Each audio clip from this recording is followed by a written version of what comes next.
So you won't remember this, but I have met you one time. Oh, I And remember everything. do you? Do you remember when I met you then? I think it was wasn't it at a Black Label Pro show? I, No, was it not?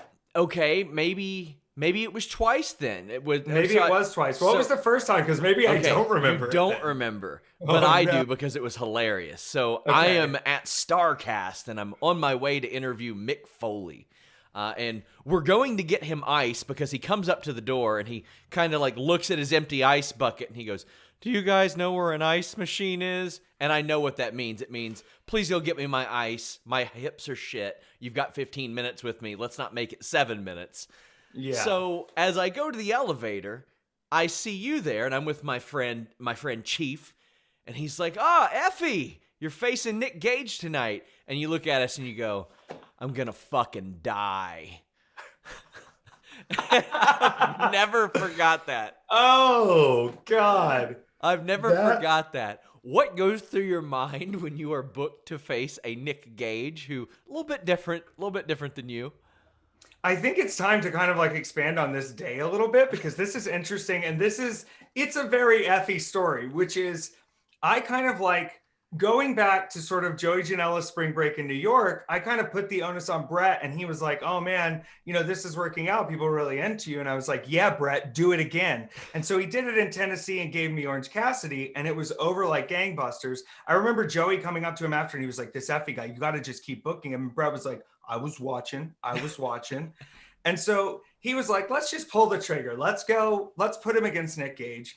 And so I knew I'd be there that Starcast weekend, but I at that point didn't have anything else booked. And then Rise hit me up for Sunday and they were like, "Do you want to come in and do the Sunday Rise show?" I was like, "Perfect. This looks like I'm a part of Starcast now." Yeah. So then I started texting with one of the people who helps out with Starcast hotels and was like, "Hey, like if you're working with any of the promotions, let them know so we can work out a hotel thing." So he got me in on the Starcast hotel. And then because of that, Conrad thought I was booked for Starcast.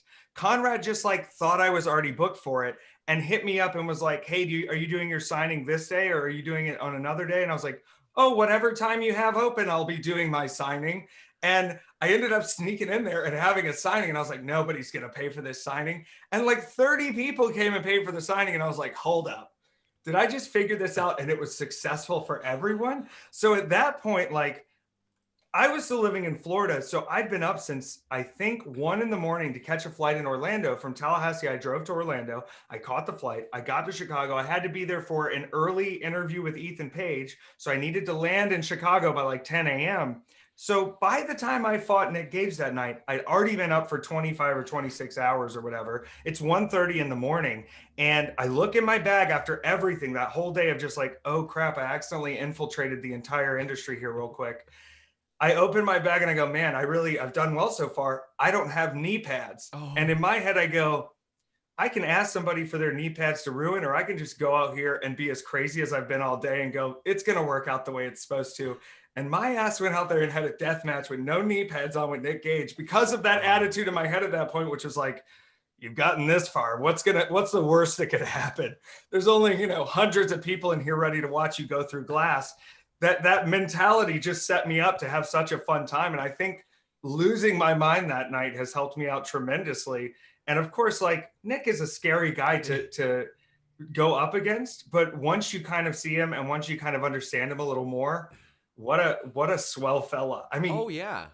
to say that you become better friends with someone after they've hit you in the face with a beer bottle, it's crazy, but it worked out.